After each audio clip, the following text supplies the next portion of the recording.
Artinya dengan mengetahui saja, Ubay radhiyallahu anhu mengetahui bahwasanya ayat kursi adalah ayat teragung, sudah cukup Nabi SAW memujinya dan mengatakan, ya, sesungguhnya engkau berbahagia. Artinya makna hidup akan berbahagia, dunia dan akhirat dengan ilmu yang kau miliki. Artinya dengan kau fahami saja ayat kursi ini, itu udah luar biasa. Allah akan utus pasukan bersenjata yang akan menjaganya dari syaitan sampai pagi. Sudah baca habis maghrib. Bismillahirrahmanirrahim. Di akhir bacaan zikir habis sholat, yaitu membaca ayat kursi, dan juga ada dua doa, yaitu membaca la ilaha illallah wahdahu la syarikalah, lahul mulku wa lahul hamdu yuhyi wa yumiitu wa huwa ala kulli syai'in qadir. Serta juga membaca Allahumma inni as'aluka ilman nafi'a wa rizqan thayyiban wa amalan mutaqabbala, yang akan kita rincikan insyaallah satu persatu. Kita akan mulai dengan ayat yang mulia, bahkan ini adalah ayat teragung dalam Al-Quran, yaitu ayat kursi. Ayat ini berada di surah Al-Baqarah, surah nomor 2, ayat 255. Ya.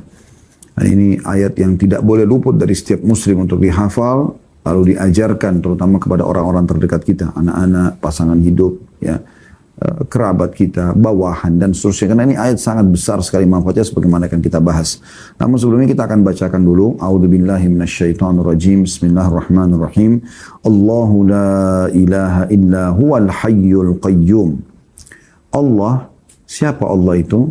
Tiada Tuhan yang berhak disembah melainkan Dia. Artinya tiada pencipta, pemilik, penguasa, ya, yang menghidupkan, yang mematikan, yang menggantikan siang dan malam, kecuali Allah. Dan Dia berhak disembah, artinya ditunduki, dipatuhi. La ta'khuduhu sinatun wala naum. Dia tidak akan pernah. Allahu la ilaha illa, tadi sudah kita jelaskan itu, illa huwa, ini sudah kita jelaskan, tidak Tuhan yang berhak disembah kecuali Allah. Lalu ada sifat Allah yang lewat tadi, al-hayyul qayyum, ya. Artinya yang hidup kekal, lagi terus menerus mengurus makhluknya, ya. Jadi kita temukan tidak pernah air habis, tidak pernah udara habis, ya. Selalu saja semua kebutuhan dan dibutuhkan untuk roda kehidupan di muka bumi ini Allah penuhi, dan itu sifat Allah. Itu potongan ayat kursi yang pertama, Allahu la ilaha illa huwal hayyul qayyum, ya. Kemudian la ta'khuduhu sinatun wala naum. Allah tidak pernah mengantuk apalagi tidur. Ya. Allah tidak pernah mengantuk apalagi tidur. Jadi mengantukkan itu berarti orang sudah tidak bisa beraktivitas maksimal karena dia ngantuk. Apalagi kalau tidur. Sampai ada hadis Nabi SAW, rufi'al qalamu an thalath. Diangkat pena catatan amal dari 3 orang. Salah satunya wa anin naimi hatta yastayqid. Orang tidur sampai dia bangun. Karena orang tidur itu dianggap tidak, akalnya tidak bisa dikenain hukum. Pada saat dia memukul, pada saat dia teriak, pada saat dia berbicara, itu nggak bisa dijadikan sebagai hukum. Gitu. Nah, itu sifat kekurangan. Dan berarti menandakan lemahnya manusia atau makhluk sampai mereka tidur. Tapi Allah punya sifat kausalitas, sifat kesempurnaan. Allah itu tidak mengantuk apalagi tidur. Dan sudah pernah kita sampaikan riwayat, saya ingatkan kembali, bagaimana Nabi Musa alaihissalam dalam salah satu athar disebutkan pernah bertanya, ya Allah, apakah engkau mengantuk? Apakah engkau mengantuk? Ya, maka Jibril alaihissalam diutus oleh Allah SWT untuk menyampaikan kepada Musa, ya, bahwasanya Tuhan mau mengirim salam kepada Hai Musa, dan Tuhanmu Allah memerintahkan engkau agar memegang sebuah wadah. Sebuah wadah, jangan engkau pindahkan sampai engkau diperintahkan. Sampai engkau diperintahkan. Maka Musa pun alaihissalam memegang dari waktu diperintahkan sampai menjelang malam. Dan dia pun akhirnya mengantuk. Musa alaihissalam begitu ngantuk, tertidur, dia jatuh wadah tersebut, bejana tersebut, dan tumpahlah air itu. Maka pada saat itu pun Allah berfirman kepada Musa, Hai Musa, ketahuilah kalau aku mengantuk apalagi tidur, maka alam semesta ini seperti air yang ada di bejanamu. Maka tidak akan mungkin bisa tertata rapi seperti ini, pergantian siang malam, ya. Semua bulan, matahari, dan planet-planet ini berputar, ya, di luasnya, dan tidak pernah mendahului satu sama yang lain, ya. Baik malam dengan siang, dan juga perputaran bumi saja, ya, kalau dia keluar lebih cepat sedikit atau lebih lambat sedikit dari, ya, perputarannya sekarang, maka akan mengacaukan semua kehidupan, gitu kan. bahkan akan menghancurkan apapun yang ada di dalamnya. Tapi kuasa Allah Subhanahu wa taala mengatur semua itu, ya. Dan ini pasti menandakan ada Tuhan memang yang tidak pernah ngantuk ataupun tidur. Ini sifat Allah Subhanahu wa taala. Lalu lanjutannya, lahu ma fis samawati wa ma fil ard, miliknya lah atau kepunyaannya lah semua apa yang di langit dan di bumi. Ya. Ini kalau Anda fahami makna kalimat ini luar biasa. Ini penguatan terhadap tauhid kita. Jadi teman-teman sekalian, sehebat apapun yang kita miliki dari keterampilan dan kemampuan, misalnya ilmu pengetahuan, fisik yang kekar, wajah yang cantik atau gagah, ilmu pengetahuan yang luas gitu, kita memiliki gelar akademik sampai ke profesor dan segala macam ini, itu teman-teman sekalian, kalau kita menyadari dan kita mentauhidkan Allah SWT, kita akan tahu ternyata itu tidak ada apa-apanya. Tidak ada apa-apanya dengan ilmu Allah yang maha luas. Karena kita terbukti sampai kita berumur apapun, selalu ada saja hal yang kita tidak ketahui. Ya. Begitu juga dengan kelebihan fisik segala macam. Masih ada saja orang yang lebih tampan, ada yang lebih cantik, ada yang lebih putih dan seterusnya. Ya. Dan kalaupun ada orang yang berbuat buruk kepada kita, maka kita pun tahu dengan tauhid ini bahwasanya dia juga makhluknya Allah, dengan izin Allah pun dia bisa melakukan itu, ya. Maka kalau Anda memiliki nikmat yang Allah berikan, kembalikan kepada lahu ma fis samawati wa ma fil ard, milik Allah semua itu. Tidak boleh kita mengatakan, oh ini karena saya baca buku yang banyak, oh ini karena saya memang berusaha untuk mendalami bisnis ini dan bisnis itu sehingga saya bisa maju. Tidak, akhi dan ukhti. Yang kita bahasakan adalah Allah lah yang telah memudahkan saya seperti ini. Nah itu mentauhidkan Allah Subhanahu wa taala dan mengembalikan memang semuanya kepada pencipta, karena Allah lah yang memudahkan mata kita bisa melihat, telinga kita bisa mendengar, lisan kita bisa mengucap, tangan kita menjamak, kaki kita melangkah, hati kita merenung, ya, pikiran kita, otak kita berpikir dan seterusnya. Ini kan memang ada penggeraknya, ada penciptanya. Qarun Allah Subhanahu wa taala hancurkan justru karena itu kan. Justru karena permasalahan dia, ya, menganggap dia menjadi kaya justru karena kehebatan dia. Itu Allah sebutkan dalam Al-Quran. Dan itu tidak boleh sama sekali. Ya. Dan kalaupun ada orang yang ingin berbuat jahat, sehebat apapun makar yang mereka lakukan. Sekali lagi, sehebat apapun makar yang mereka lakukan, ya, dan berusaha untuk menipu Anda, melakukan kejahatan-kejahatan, tetap Allah Maha Kuasa. Tidak akan terjadi kecuali dengan izin Allah Subhanahu wa taala. Tidak akan terjadi kecuali dengan izin Allah Subhanahu wa taala. Dan Anda bisa minta perlindungan kepada Allah. Allah Maha Kuasa. Allah ala kulli syai'in qadir. Allah mampu mengerjakan apapun yang Dia inginkan, kan gitu. Jadi tidak ada sesuatu yang mustahil. Ya, jangan Anda putus asa dari rahmat Allah Subhanahu wa taala. Jadi mau dapat sesuatu yang baik, minta sama Allah, karena Dia pemilik langit dan bumi. Mau selamat dari semua keburukan juga minta kepada Dia. Lalu potongan selanjutnya, man dzalladzi yashfa'u 'indahu illa bi'idnih. Tidak akan pernah ada yang bisa memberi syafaat di sisi Allah kecuali dengan izinnya. Maksudnya pertolongan, rekomendasi. Kan biasanya orang kalau mau selamat itu atau mau dapat satu kerjaan atau apa saja, dia kan cari rekomendasi, ya. Maka di sisi Allah SWT, terutama pada hari kiamat nanti, tidak ada yang bisa sama sekali kecuali yang Allah izinkan. Itu menandakan sifat, ya, kepemilikan yang mutlak dari Sang Pencipta Allah. Kemudian ya'lamu ma baina aydihim wa ma khalfahum, dan Allah mengetahui apa-apa yang ada di hadapan dan di belakang mereka. Ya. Wala yuhituna bi syai'in min ilmihi illa bima syaa, dan mereka tidak mengetahui apa-apa dari ilmu Allah melainkan apa yang dikehendakinya. Jadi kita sangat terbatas sekali pengetahuan kita, gitu ya. Wasi'a kursiyyuhus samawati wal ard. Ya. Kursi Allah meliputi langit dan bumi. Wala ya'udu hifdhuhuma wa huwal 'aliyyul 'azim. Dan Allah tidak merasa berat memelihara keduanya, dan Allah Maha tinggi lagi Maha besar. Allah Maha tinggi lagi Maha besar. Jadi ini terjemahan sekaligus sedikit tadabbur tentang ayat kursi. Baik teman-teman sekalian, kita coba fokus dulu kepada keutamaan daripada ayat kursi ini, ya, keutamaan daripada ayat kursi ini. Ayat kursi ini sebagaimana saya bahasakan tadi teman-teman di pembukaan adalah ayat yang paling agung. Artinya paling besar pahala kalau dibaca, kemudian paling besar manfaatnya, ya, paling Allah cintai. Itulah ayat kursi. Setelah mengangkat ayat kursi,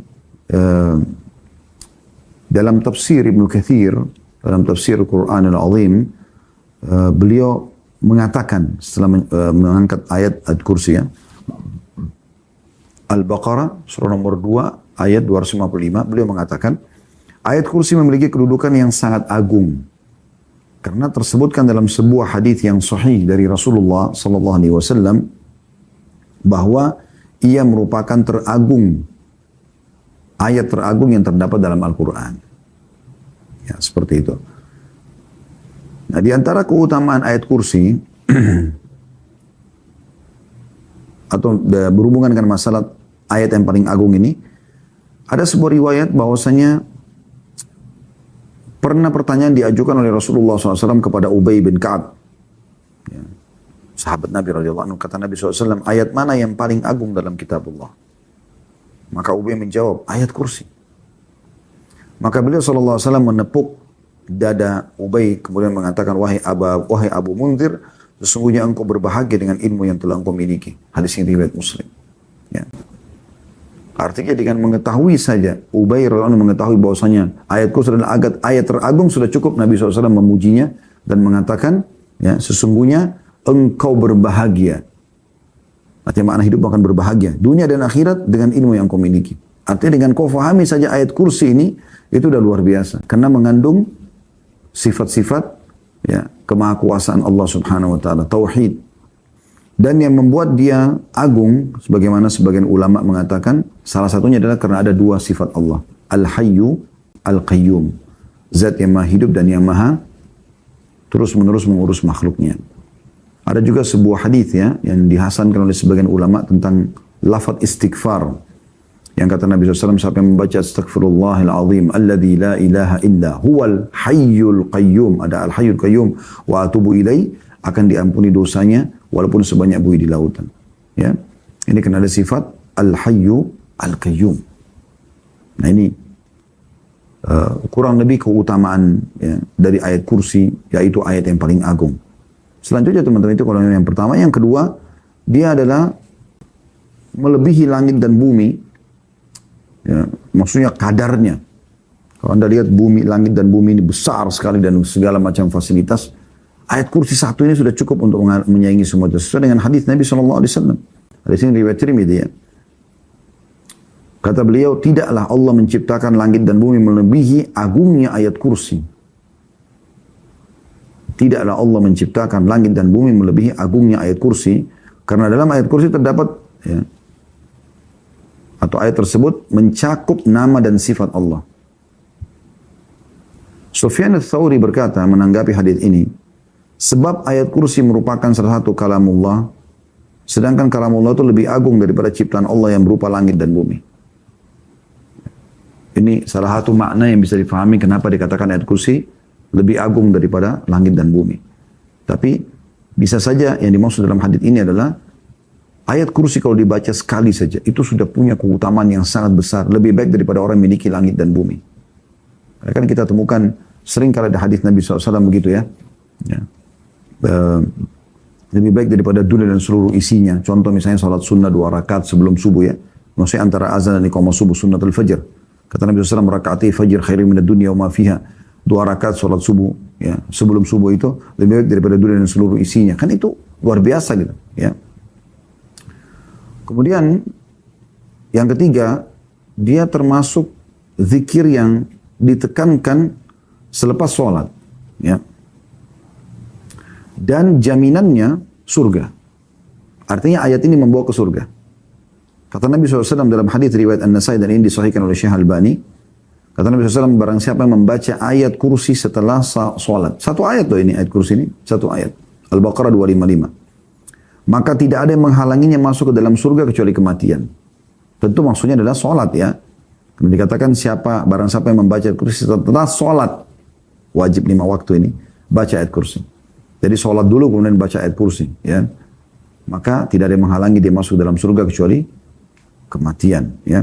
Dan ini satu hal yang luar biasa gitu. Dan ini kita ambil dari tafsir ayat kursi yang ditulis oleh Syekh Muhammad Shalih bin Utsaimin, ya, tentang masalah 4 keutamaan ayat kursi ini. Kemudian ayat kursi juga teman-teman sekalian, anjurannya dibaca pada zikir sebelum tidur.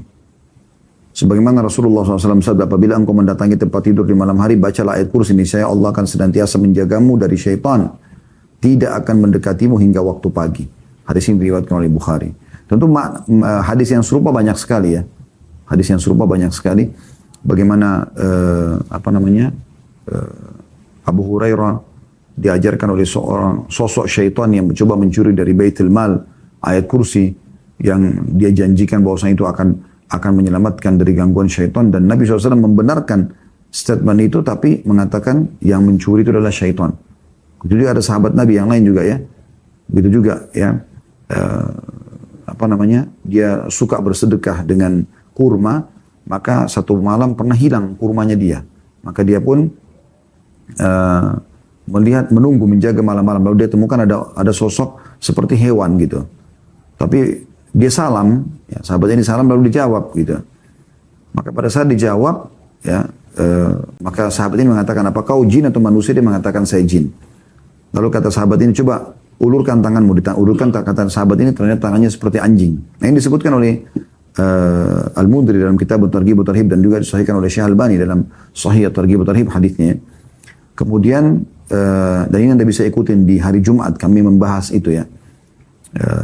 Di jilid 2 bukunya. Kemudian dia pun ya pada saat itu berkata sahabat ini, apa yang bisa menyelamatkan kami dari kamu? Dari kalian ini, kalau misalnya dia bilang, baca Allahu la ilaha illa huwal hayyul qayyum.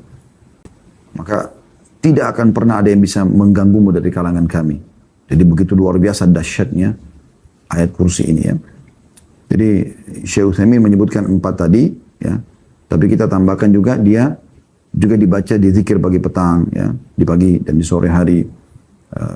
Kemudian juga dia dibaca di saat seseorang itu merasa ada gangguan. Ya, orang biasa kalau ruqyah membaca dengan ayat kursi ya, itu karena punya banyak sekali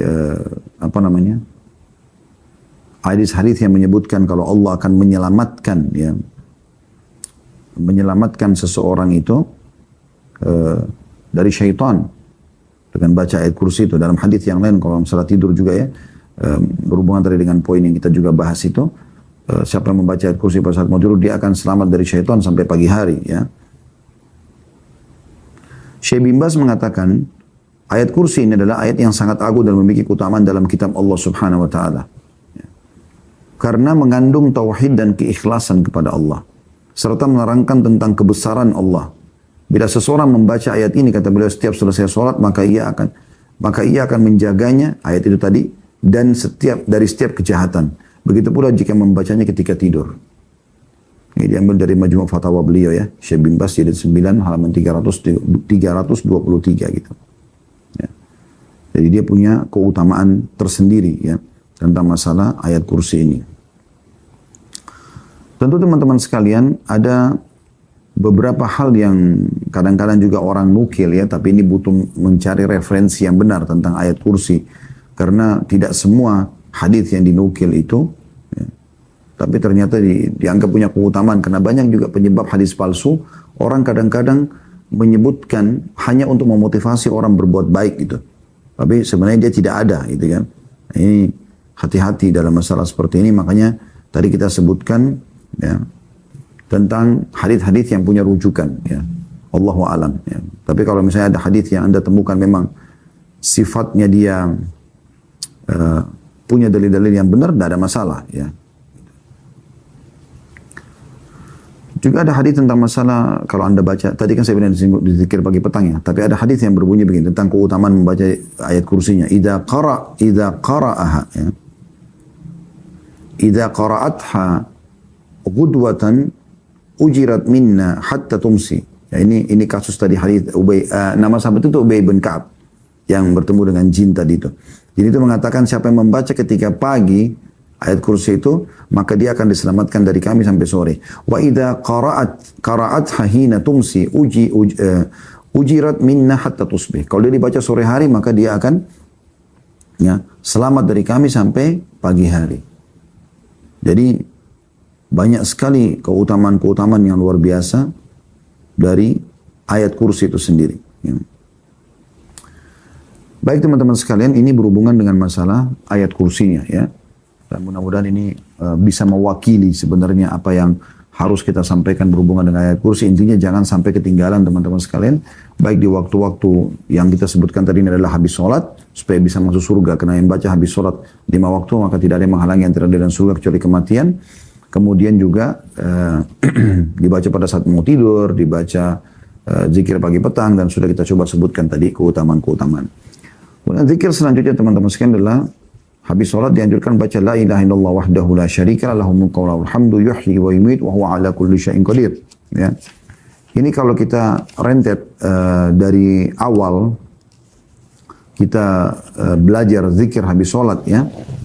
Itu di halaman 61. Saya ngajak teman-teman kembali dulu. Kan kita sekarang berada di halaman 68 ya. Kalau yang pegang bukunya bisa kembali ke halaman 61 dulu. Ada la ilaha illallah wahdahu la syarikalah lahul mulku wa lahul hamdu wa huwa ala kulli syai'in qadir. Jadi tidak ada yuhyi wa yumitnya. Dan itu cuma dibaca sekali di sini ya.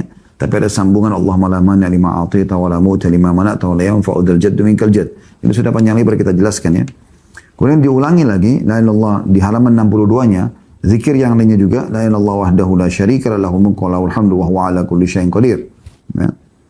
Ini juga sama diulangi lagi tapi tidak ada yuhyi wa yumitnya ya.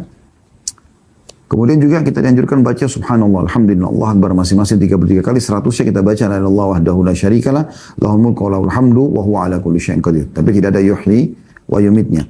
Dan sempat saya bacakan waktu itu ada keutamaan membaca zikir la ilaha illallah wahdahu la syarikalah ini ya. Saya ingatkan kembali karena ini zikir penting sekali dan coba amalkan teman-teman sekalian karena keutamanya sangat besar. Ini sudah saya bacakan pada pertemuan yang lalu di awal kita bahas zikir habis sholat ya. Tapi saya sendiri merasa nggak ada ruginya kita mengulanginya. Mungkin mengingatkan kita kembali kalau kita belum amalkan. Atau kalau kita sudah amalkan kita dapat keutamaan majelis ilmunya ya. Perhatikan saya ambil dari buku Sahih Targhib wa Tarhib ya. Tulis oleh Mundhir dan tulis suri hadisnya oleh Syekh Albani. Yaitu hadits Abu Dzar radhiyallahu anhu. Kata Nabi SAW, man qala fi duburi salatil fajri wa huwa thanin rijlaihi qabla an yatakallam la ilaha illallah wahdahu la syarika lahul mulku wa lahul hamdu yuhyi wa yumiit wa huwa ala kulli syai'in qadir 10 marrat kataballahu lahu 10 hasanat wa maha anhu 10 sayyi'at wa rafa'a lahu 10 darajat wa kana yawmahu dhalika kullahu fi hirzin min kulli makruh wa hurisa min asyaitan wa lam yanbaghi li dhanbin an yudrikahu fi dhalika al-yawmi illa syirka billah. Barang siapa yang setelah sholat subuh. Tadi kan di buku kita dibaca selepas sholat ya. Tapi di sini disebutkan bacanya selepas sholat subuh. Artinya di 5 waktu sholat dianjurkan baca. Tapi di sholat subuh ini, dan ada riwayat lain juga menyebutkan asar dan maghrib ya. Anjurannya 10 kali. 10 kali. Kalau habis sholat duhur ya, dan isya, ini anjurannya baca sekali-sekali saja. Nah kalau Anda jaga selepas sholat subuh, selepas sholat asar, selepas sholat maghrib ini, Anda baca 10 kali perhatikan. Hadits ini dulu menyebutkan tentang masalah subuh dulu ya. Kata Nabi SAW, barang siapa yang selepas sholat subuh, semenjak dia menekuk kedua kakinya. Jadi belum mengubah posisi ya kaki kanan yang masih terlipat jari-jarinya dan kakinya ke atas ya. Gitu. Barang siapa yang selepas sholat subuh, sementara dia masih menekuk kedua kakinya, sebelum dia berbicara sama orang, membaca la ilaha illallah wahdahu la syarikalah lahul mulku wa lahul hamdu yuhyi wa yumiit wa huwa ala kulli syai'in qadir 10 marrat. Tidak ada Tuhan yang berhak disembah kecuali Allah, miliknya lah kerajaan, miliknya lah puji-pujian, dia maha hidup dan dia yang menghidupkan dan mematikan, dan dia mampu mengerjakan apa yang dia inginkan 10 kali. Di sini hadis tentang subuh ya. Lalu kata Nabi SAW, kataballahu lahu 10 hasanat. Allah akan catatkan baginya 10 pahala. Wa maha anhu 10 sayyiat, dan akan dihapus darinya 10 dosa. Wa rafa'a lahu 10 darajat, dan akan diangkat untuknya 10 derajat. Wa kana yaumahu dzalika kullahu fi hirzin min kulli makruh. Dan pada hari itu dia akan dijauhkan dari semua yang dia tidak suka. Wa hurisa minasyaiton, dan diselamatkan dari syaitan. Walam yanbaghi li dzambin an yudrikahu fi dzalikal yawmi illa syirka billah. Dan tidak akan ada dosa yang bisa membinasakan dia, menyusahkan hidupnya, menyedihkan dia kecuali syirik kepada Allah. 10 kali. Anda dapat keutamaan pertama, dicatat 10 pahala. Keutamaan kedua, dihapus 10 dosa. Keutamaan ketiga, diangkat 10 derajat. Di keutamaan keempat, dia akan diselamatkan dari semua yang dia benci pada hari itu. Apapun yang membahayakan, dia akan hilang. Yang kelima, dia akan selamat dari syaitan pada hari itu. Yang keenam, tidak ada dosa yang bisa membinasakan dia, menyusahkan hidupnya kecuali syirik kepada Allah. Ya. Ini yang keenam. Yang ketujuh, ada riwayat ditambah. Ya. Tambahan riwayat lain, yaitu wa kana lahu bikulli wahidatin qalaha itqu raqabatin mu'minah. Dan setiap satu kali dia ucapkan, dia mendapatkan seperti membebaskan satu orang hamba sahaya. Kan disuruh baca 10. Berarti dia dapat keutamaan seperti bebasin 10 orang budak. Bagaimana Anda kalau bebasin satu orang budak? Selama dia bebas, dia mulai beraktivitas kemana-mana. Ya. Maka Anda akan panen pahalanya. Karena Anda yang bebasin dia kan. Kasus Bilal dibebaskan oleh Abu Bakar. Dan Abu Bakar panen semua pahala Bilal. Karena beliau yang bebaskan sehingga Bilal bisa luasa beribadah, bisa makan tenang, bisa berumah tangga. Dan semua keturunannya kemana-mana gitu. Ya. Karena semuanya jadi bebas karena kasus pembebasan. Makanya pahalanya sangat besar gitu. Nah kita kalau baca ini teman-teman. La ilaha illallah wahdahu la syarika lah lahul mulku wa lahul hamdu yuhyi wa yumiit wa huwa ala kulli syai'in qadir. Selepas subuh 10 kali. Dicatat baginya 10 pahala. Dihapus darinya 10 dosa. Ya. Diangkat 10 derajat. Dihilangkan dari semua yang dia benci pada hari itu. Tidak ada yang bisa menimpa masalah buat dia. Kemudian diselamatkan dari syaitan. Itu sudah 5. Yang keenam, dia tidak akan pernah binasa ya, dari dosa apapun kecuali syirik. Yang ketujuh, ya, maaf ini yang ya, diberikan catatan 10 pahala, dihapuskan 10 dosa, diangkat 10 derajat, diselamatkan dari semua yang dia benci, diselamatkan dari syaitan, dan dia tidak akan binasa kecuali ya, dosa syirik. Yang ketujuh, dan dia akan mendapatkan setiap satu kali ucapan sama pahalanya bebasnya satu budak. Berarti kalau 10 orang budak. Itu sudah 7 keutamaan. Dalam riwayat An-Nasai, tadi kan itu riwayat Abi Dzar ya, radhiyallahu anhu. Sekarang kalau dalam riwayat Muadz bin Jabal, radhiyallahu anhu berbunyi, "Wa man qalahunna hina yansarifu min salatil asri, u'tiya mithla dzalika fi lailatihi." Dan barang siapa yang mengucapkannya ketika selesai sholat asar, maka dia diberi seperti itu pada malamnya.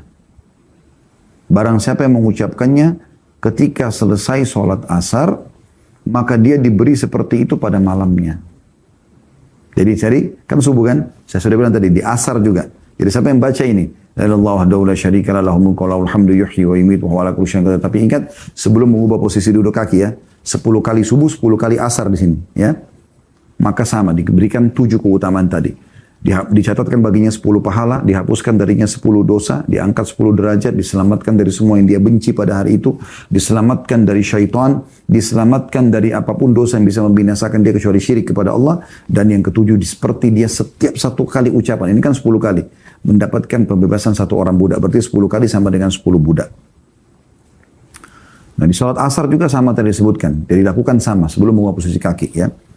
Riwayat yang lain, dari hadis Umara bin Shabib As-Sabai radhiyallahu anhu, beliau berkata Rasulullah SAW bersabda, "Man qala la ilaha illallah wahdahu la syarikalah, lahul mulku wa lahul hamdu yuhyi wa yumiit wa huwa ala kulli syai'in qadir asyra marrat." Sama tadi ya. Siapa yang mengucapkan la ilaha illallah wahdahu la syarikalah, lahul mulku wa lahul hamdu wa huwa yuhyi wa yumiit wa huwa ala kulli syai'in qadir 10 kali ala ithril maghrib. Selepas salat maghrib. Ya. Selepas salat maghrib. Ba'athallahu lahu maslahatan yahfazunahu minasyaitani hatta yusbih. Allah akan utus pasukan bersenjata yang akan menjaganya dari syaitan sampai pagi. Kalau baca habis maghrib. Ini berarti keutamaan yang ke-8. Ya.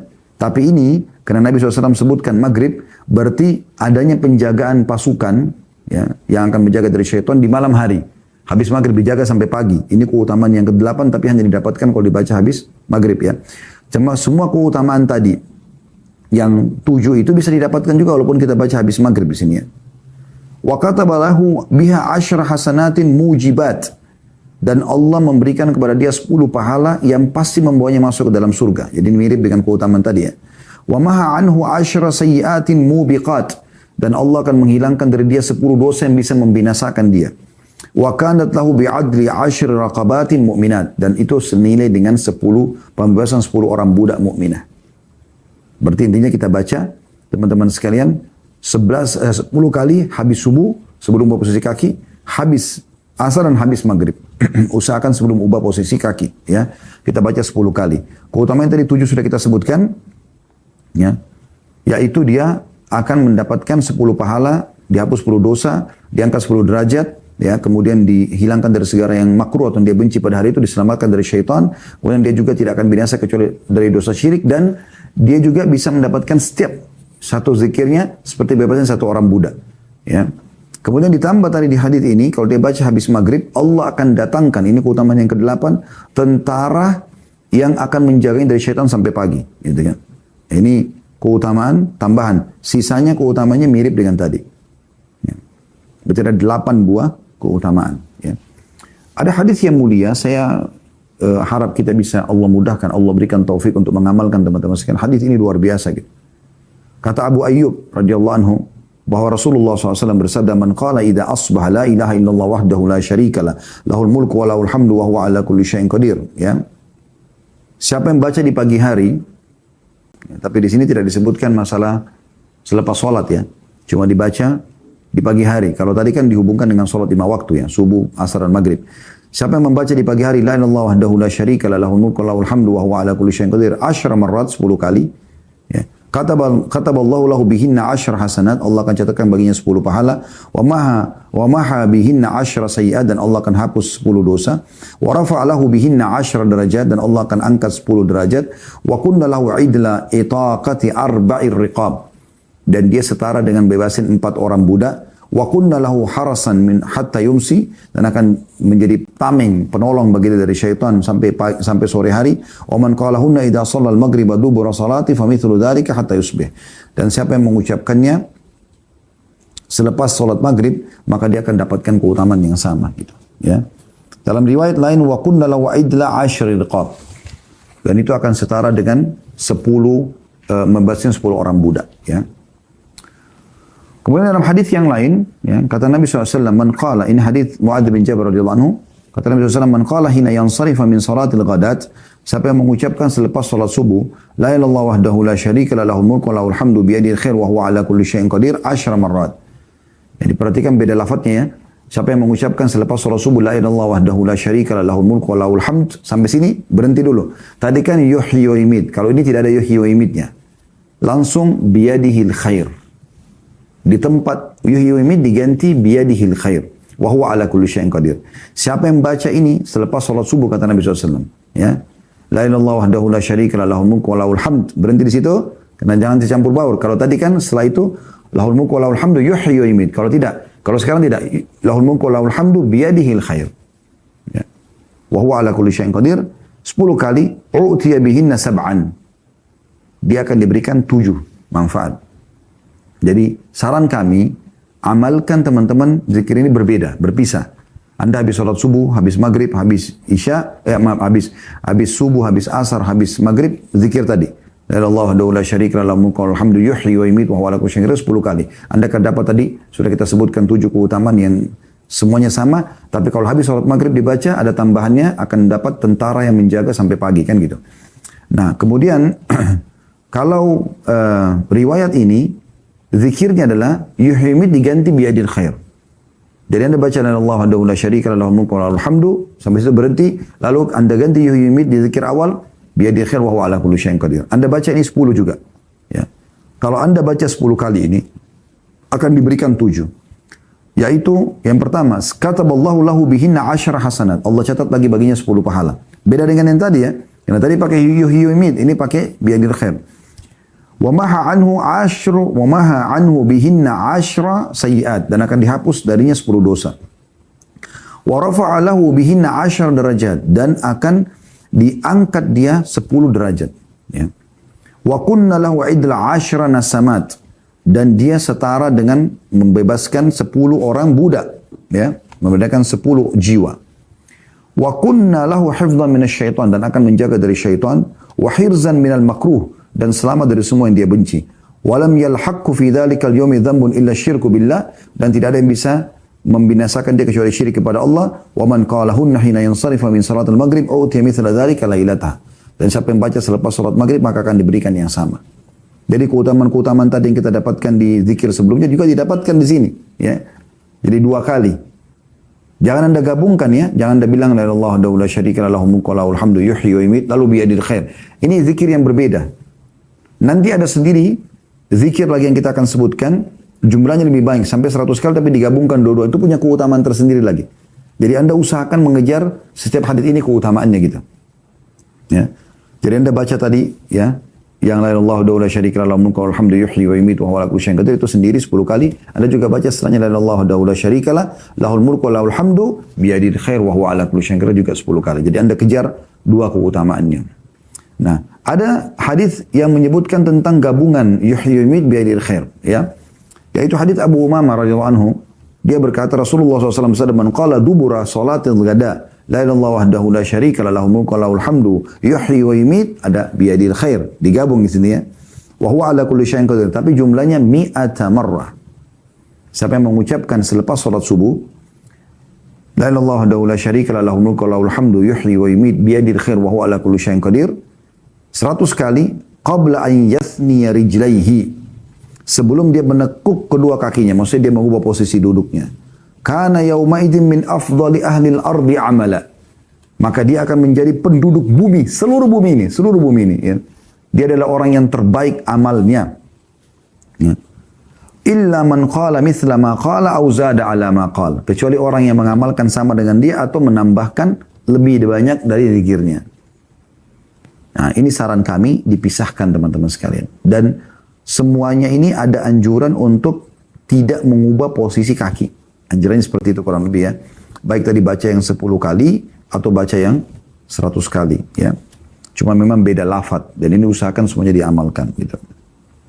Kemudian dalam hadis yang lain dari Abdurrahman bin Ghanam dari Nabi sallallahu alaihi wasallam bersabda, "Man qala qabla an yansarifa wa yathni rijlaihi min salatil maghribi was subhi," barang siapa yang mengucapkan man qala qabla an yansarif, sebelum dia berdiri meninggalkan tempat salat dan juga mengubah posisi duduknya, ya. Di salat maghrib dan subuh, la ilaha illallah wahdahu la syarika lahul mulku wa lahul hamdu yuhyi wa yumiit wa huwa ala kulli syai'in qadir 10 marrat, kataballahu lahu bi kulli wahidatin 10 hasanat. Yang baca ini sebelum mengubah posisi kakinya 10 kali, maka dia akan mendapatkan 10 pahala, wa maha anhu 10 sayyi'at, dan akan dihapus darinya 10 dosa, wa rafa'a lahu 10 derajat, dan diangkat 10 derajat, wa kanat hirzan minasyaitan, wa kanat hirzan min kulli makruh, dan itu akan menjaganya dari semua yang dia benci, wa hirzan minasyaitanir rajim, dan menyelamatkan dari syaitan yang terkutuk, wa lam yahilla li dzambin an yudrikahu illa syirik, dan tidak ada dosa yang bisa membinasakannya kecuali syirik, wa kana min afdhalin nasi amalan illa rajulan yafdhuluhu wa yaqulu afdhala mimma qala, kecuali orang, dan dia akan menjadi manusia terbaik kecuali ada orang yang melebihi dari apa yang dia kerjakan. Jadi ini zikir yang luar biasa yang harusnya dijaga, ya. Nah, kita kembali ke buku kita teman-teman sekalian. Kalau di buku kita, ya, di halaman 68, buku yang kita bahas, buku kecil, ya, kita kembali ke buku doa lagi, ya, yang ini. Itu adalah la ilaha illallah wahdahu la syarika lahu mulku wa lahul hamdu yuhyi wa yumiit wa huwa ala kulli syai'in qadir. Dan ini disebutkan di semua waktu salat. Karena ini kan zikir salat yang kita belajar, ya. Tapi dalam Sahih Targhib Tarhib tadi rincikan. Kalau kita pegang hadis ini atau kita baca hadis ini kan tidak disebutkan waktu sholat mana saja. Tapi hadis yang baru kita bacakan itu disebutkan. Kalau kita hubungkan, berarti sholat duhur dan sholat isya yang kita baca sekali-sekali. Tapi sholat subuh, asar, dan maghrib kita bacanya 10 kali. Dan sudah kita sebutkan tadi keutamaan-keutamanya. Ada tulisan di sini, ya. Ini dibaca 10 kali sesudah sholat maghrib dan subuh. Maksudnya tadi hadis la ilaha illallah wa la syarika lah, ya. Jadi di sini di buku ini juga dikuatkan seperti apa yang dibahas oleh Sahih Targhib Tarhib, ya. Berarti ya sama, kurang lebih habis duhur dan habis isya kita bacanya sekali gitu. Oke. Selanjutnya doa terakhir, Allahumma inni as'aluka ilman nafi'a. Ya Allah, aku memohon kepadamu ilmu yang bermanfaat, wa rizqan tayyiba, dan rezeki yang baik, wa amalan mutaqabbala, dan amal yang diterima. Ya. Ini dikatakan dibaca setelah salam dari sholat subuh. Jadi bukan di semua sholat, tapi di sholat subuh, ya. Hadis ini diriwayatkan Ibnu Majah dengan ahli hadis yang lain, dan juga bisa dilihat dalam Sahih Ibnu Majah jilid 1 halaman 152 dan Majma' Az-Zawaid jilid 10 halaman 111. Baik, kita bedah doa terakhir ini teman-teman. Ini dibaca habis subuh, selepas sholat, selepas salam. Allahumma inni as'aluka ilman nafi'a. Ini pelajaran penting ya. Berarti Islam selalu memotivasi agar seluruh penganutnya memiliki ilmu. Memiliki ilmu yang luas ya. Ya, dan ilmu yang benar sesuai dengan Al-Quran dan Sunnah. Dan ini ada motivasi khusus. Bagaimana di awal kita mau memulai aktivitas kita di pagi hari, kita dianjurkan minta ilmu yang bermanfaat. Ilmu yang bermanfaat ya. Kemudian warizqan tayyiba. Warizqan tayyiba artinya rezeki yang baik. Rezeki yang baik. Ya. Di sini maksudnya rezeki yang baik adalah rezeki yang halal dan membawa manfaat. Anda bisa lihat di situ terjemahannya ya. Rezeki yang baik dalam kurung halal dan membawa manfaat. Karena bisa saja orang cari dari sumber yang haram, lalu dia makan, ini jadi masalah buat dia. Ya. Karena makanan dan minuman haram atau sesuatu dari haram ini, itu efeknya sangat besar sekali. Ini sudah panjang lebar kami jelaskan di Tablik Akbar dulu ada, dan ada bisa lihat di playlist insya Allah, akibat makanan haram. Ya. Kemudian, dan amal yang diterima, wa amala mutaqabbala, artinya seluruh amal saleh yang dikerjakan, yang aku kerjakan, itu diterima. Jadi jangan luput, insya Allah semoga Allah mudahkan kita mengamalkan di pagi hari. Jadi 3 hal ini yang paling penting dalam kehidupan seorang muslim. Bagaimana dia diberikan ilmu bermanfaat, jadi hari tidak berlalu tanpa ada pelajaran ilmu agama, dan kalaupun sudah ada yang dia pelajari, dia mudah untuk mengamalkan. Kemudian rezeki yang baik-baik, rezeki yang banyak, tapi halal. Dan juga bukan cuma itu, bermanfaat. Ada orang punya rezeki halal, tapi sibuk nabung terus, tidak pernah sedekah. Ini keliru. Harusnya dia bawa hartanya ke akhirat. Yang sudah pernah kita jelaskan juga di keutamaan bersedekah ya. Ada judul Tablik Akbar kami, itu ceramah kami. Bisa Anda lihat di playlist keajaiban sedekah ya. Kemudian yang terakhir adalah minta amal kita diterima. Dan ini poin tidak kalah penting teman-teman sekalian.